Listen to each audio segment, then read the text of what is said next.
How goes the family? Welcome back to Larry's Anything Goes. Hopefully you guys are having a great day. Today's subject matter, I will be getting a little deep here. It's a new year, and I think I need to be getting a lot more deeper on specific subject matters. And here we go. Basically, today's subject matter is why important subject matters within your circle truly matters. Because I've said this before, and I will say this again. One circle truly matters regardless of one situation. If one is in a career, profession, business, entrepreneur, skill trades, heck, even if one is in prison, your circle matters because it dictates not only where one is at, but where they are going. Or for survival purposes. You know, I mean, if you ever seen the prison show Locked Up, I've never been to jail, so I wouldn't know. A lot of usual consensus is, who you're affiliated with, who you're connected with, not only dictates how you survive and whatnot, but how you can make life in prison a little bit better for yourself. And possibly, if you're considered quote unquote the model prisoner, you can get access, and you're around other model prisoners, you can get access to skilled trades, college education, getting your GED, things, and possibly even getting a better paying job, depending on obviously the prison you're in, because it's about not only what you know, but who you know. And it's not only what you know, but what you talk about around who you know, et cetera, and so forth, So, and the same rules apply in the real world outside of prison. It's just, you're doing it without having guards and shackles on you and being around and being behind bars and really being told what to do on a regular basis. You know what I mean? Your circle matters because like I said, it not only dictates where one is at, but it's really going to dictate where you're going. I'm not the biggest fans of a lot of fraternities and sororities, but I get the aspect of, it's a very great, wonderful pool of networking. Just like being in the military, it's a great, wonderful pool of networking, especially if you do it right and if you're around the right people, because you could be around a bunch of simps in the military or around a bunch of simps in a sorority or fraternity, and they might not ever do anything for you, and vice versa. So it all depends on the mindset of the people and the subject matters that you're involved in. Okay, because if the people you're constantly around are involved or discussing, and important subject matters that involve some kind of growth, then your chances of growth can go up, but your chances of growth can lessen if you're not talking about things that are about, in regards to growing and whatnot. Because as time goes on, one can find themselves, and I've seen this being in the DMV area, in a physical or financial situation by the age of 60 that they may not want to be placed in. You know what I mean? Because a lot of times, not even just the actions that one takes, but the subject matters that one gets into. For example, this article that I read the other day titled, "If your friends don't talk about money, then you need to get new friends." And I couldn't agree with that statement more. I think more and more people need to talk about money like we talk about sports and entertainment. I've said this for years, and I'll continuously say that. It should be on the same pedestal. Nothing wrong with talking about sports and entertainment. I don't think you should talk about it religiously if you're not in the sports and entertainment business, but that's just my personal opinion on that one. I've sat in public areas, from the airport, car rental offices, restaurants, because before, the pandemic, I used to travel religiously. Corporate offices, lobbies, doctors' offices, and so much more, family. I hear people's conversations, and usually the people who look like they are well-to-do from a comfort level standpoint, not just an overpriced car, jewelry, etc. Heck, even when you look at Warren Buffett, Mark Zuckerberg, Bill Gates, Steve Jobs, Russell Simmons, and so on, you will find them dressed in basically regular clothing that one could purchase off of Walmart, at Walmart or Target.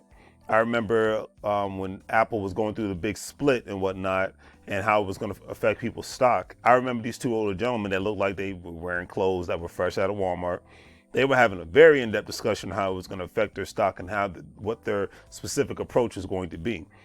They stopped talking once they turned around and saw me for some odd reason. I don't know. I mean, I was just getting a cup of coffee where I was at.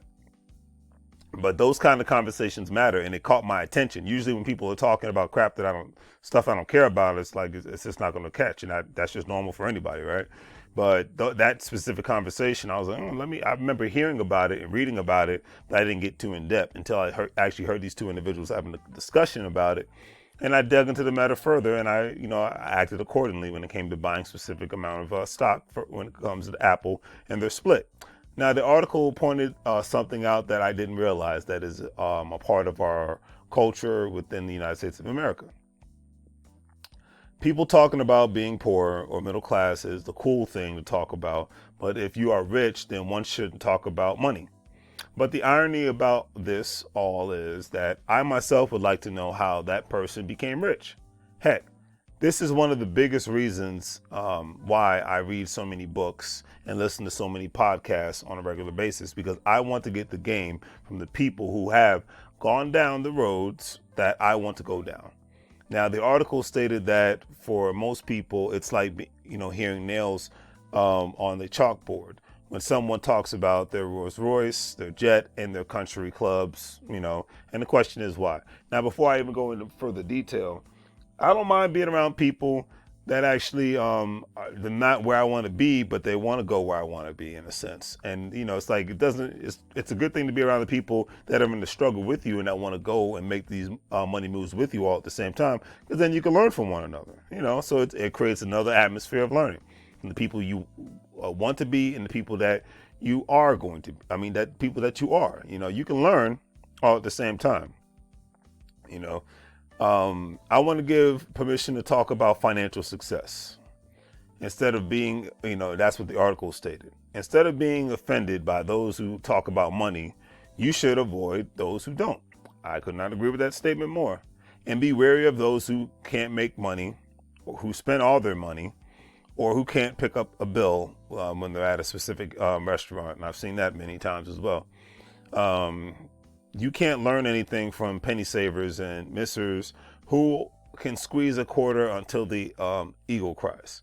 Now, most people will get offended by these statements, but I have to tend to agree with a variety of the majority of these statements, not all of them, for a variety of reasons. Now, let's be clear. One, there's nothing wrong with being frugal. I'm frugal, even when one makes a lot of money. But if those individuals only know how to make money from a high income and save just regular within a savings account that generates nothing, and just spend their money, that's one thing to take into consideration and whatnot. See, me, when I think about being frugal and saving money, I'm like, hey, I'm not trying to pay this specific price because I'm going to spend this money on this stock or this bond or this amount of Bitcoin, et cetera and so forth. Or I'm going to put this into my real estate, or I'm going to put this into my marketing plan, or I'm going to put this into my online store, things of that nature. Because at the end of the day, all I have to say is that, the people that just want to save and spend money, you're being very, very basic in 2021. That's been done before. And the people that are the new winners in 2021 are the people who actually know how to invest their money and make their money grow. Those are the winners previously, but those are definitely the winners now. Because that kind of education is being sought out even more so. That's why you got all these online institutions popping up like popcorn. I come from the DMV area, Washington, D.C., Maryland, and Northern Virginia area. And we have some of the highest paid individuals in the country. Okay. 6 figures is a very normal thing in this area. And this area is expensive, but it's not as expensive as California and New York. But it's getting there. However, we do not have a big culture of people with the investment mindset, and let's engage in a discussion that involves growing money to the point that one can make their job an option. And that's one of the biggest reasons why people have to end up moving to a cheaper state, but they move to those cheaper states with the same mindset. It's great that you move to a state, and I said this the other day, where your cost of living goes down. But if your mindset is, I'm just going to make more and spend more, then you're just being basic. I'm just going to call it what it is, It's as simple as breathing. You're just being basic if that's all you're going to do, and you don't have any plans to further your financial education. I'm furthering my financial education in 2021. I implore you all to do that at the same time so that you can turn your job into an option, whether you live in Virginia, Texas, California, Florida. If you don't have an option of not having a job, then you are putting yourself in a position where you can be financially screwed, no matter what the cost of living is. It's just what it is. We live in a multiple streams of income society, being a must, not a want anymore. That's what it is. All right, now let me continue. All right. And we need to have that culture, no matter where you live at, of and of not only just making multiple streams of income, but being around people that talk about it. It's like your own, it's like another version of your own language and whatnot. Like for people to talk so passionately about a football team making it to the playoffs or going to the Super Bowl and whatnot, if you put that kind of same love and passion into how you can make money for you, then you could really change, the trajectory of your financial life. Just a personal opinion on that one. Obviously, do your own research. I'm not giving out any financial advice here. I'm just saying how I roll in the circles people who I communicate with on a regular basis. All right. Now, another statement that really stood out to me from the article that I had to touch on. It says, it's not true that it takes money to make money. The truth is that it takes courage to make more money. 80% of millionaires today are first-generation millionaires. They didn't inherit their money or start with money. You have to be courageous to connect with new customers, get more attention, and dominate your customers so that they can think of no one else. And I agree with that statement, especially given the fact that there are more millionaires than ever before in history. Also, when any business has repeat customers, there is some sort of connection that has been established between the business and customers, especially nowadays, given that most customers have so many options to go to so many organizations to choose from, whether it's brick and mortar businesses or it's an online business. When the experience with the business is good or bad, you as a customer will remember and see if you will return to that organization to see if you want to spend your hard-earned money. That statement stood out to me, this statement stood out to me as well. But before I go into that statement, I have to tend to agree with that. We as a consumer-based society have a lot of options when it comes to where we can shop. But we as a consumer-based society don't think of, well, how can we create more options on how we can make more money? Okay, or how we can turn our job into an option. Even if you love your job, you're married to your job, you're the best at your job, you turn your job into an option when the economic downturns come or when the next pandemic comes, you have options. It's nothing against your boss and your employer. It's nothing against your co-workers. It's nothing against what you do for a living. It's all about options. It's all about the work, and it's all about the options. I cannot put it any other way. Okay. The beautiful thing is when you go to a restaurant, you have options. Most restaurants don't just have 2 or 3 items and whatnot. Most restaurants have up to at least 7 to 10 items and whatnot. So when you go there, you have options. When one goes to a grocery store, there's a plethora of food and beverages and whatnot, even personal care items and whatnot. You have options. So why shouldn't it be the same when it comes to how you make your money when you have options to go on Amazon or go on LarrysAnythingGoes LLC website to purchase a specific amount of products, majority, anything you want, anything you need, but you don't think you should have those same options when it comes to how you make your money? Something is wrong with this mindset. We have to change it in 2021. It is no longer an option to not have financial options. I'm just saying.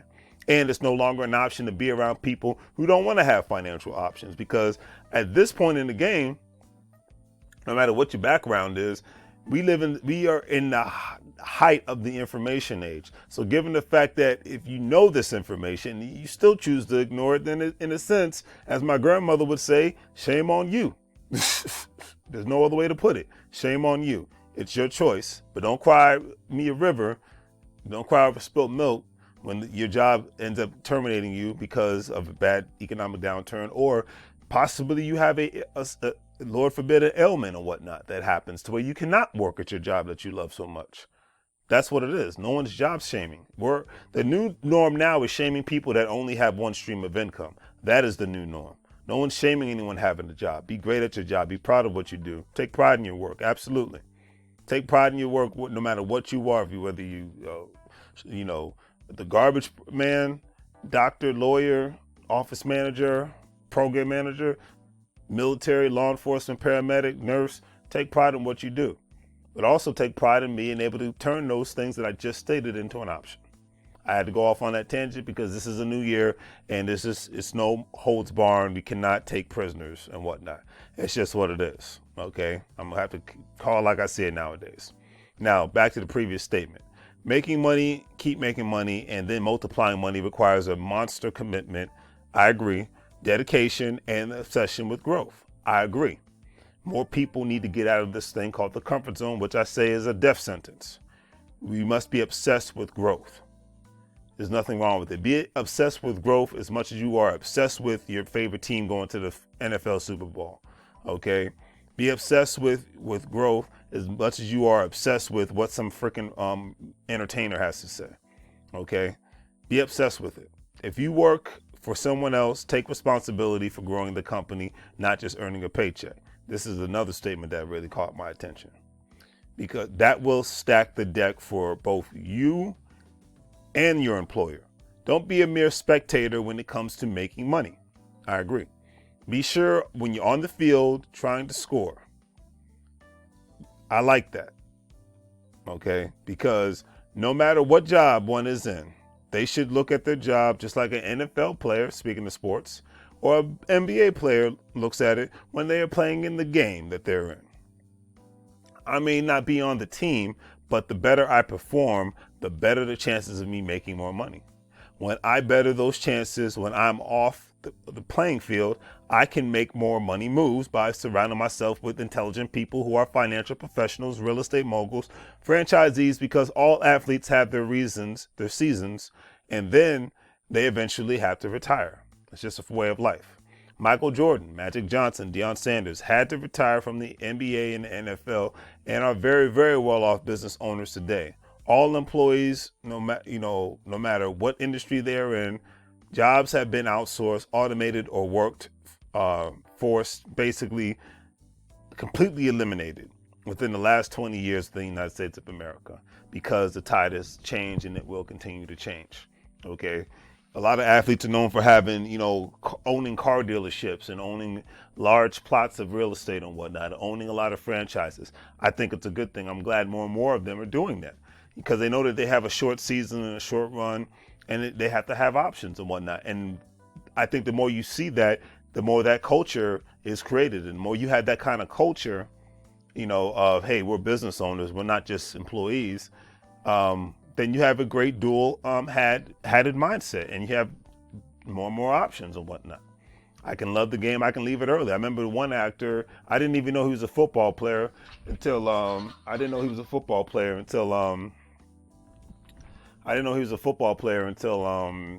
he was interviewed and whatnot by Damon Dash. I forgot the brother's name, but he was on the movie The Wire. He's been on a variety of movies and whatnot. But yeah, he had a nice football career. I believe he played for the New England Patriots, and then he moved to Hollywood and became an actor. And I believe he actually owns a couple of businesses and whatnot, and has shares in businesses all at the same time. I think that's a wonderful thing, because once again, it puts him in a place where he has options. Options, options, options. Can't put it any other way, family. Options, options, options. Okay? All right. Now, so to all my employers out there, if you do not have a mindset of learning skill sets that not only keeps one employed, but keeps one making mailbox money or money in their sleep, then you are putting yourself in a compromising position. That is your fault and no one else's. I agree with that. The article ended with these last statements that I'm going to go over. There's so much more money on this planet, and it is mind-boggling, yet most people have next to none. Most people do not have money because they believe there is a shortage of money, or they believe that they don't deserve it, or that it's hard to get. The person in the article stated, I take the attitude that money is everywhere. Everywhere has money, and if they are treated right and provided with what they ask for and more than that, they will happily give me their money.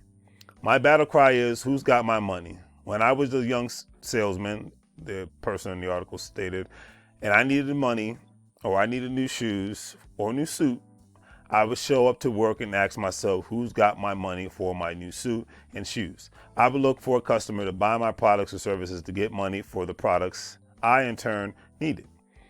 You want revenue. Instead of being obsessed with never having enough, focus on how much money there is and on getting in front of those people who need what you're offering. And on that note, that is the most important thing. Take away from this article, constantly put yourself in front of people in the situations that will not only uplift you financially, but will uplift you and everyone else around you all at the same time. And it doesn't always have to be about finances. It could be about building relationships and whatnot, because that's another form. I call that another form of money, when you're around good people that just keep you in a great positive mindset and whatnot. A lot of my friends on social media that I've interviewed, I've never had the pleasure of meeting. I hope I do one day. We have COVID, so it is what it is.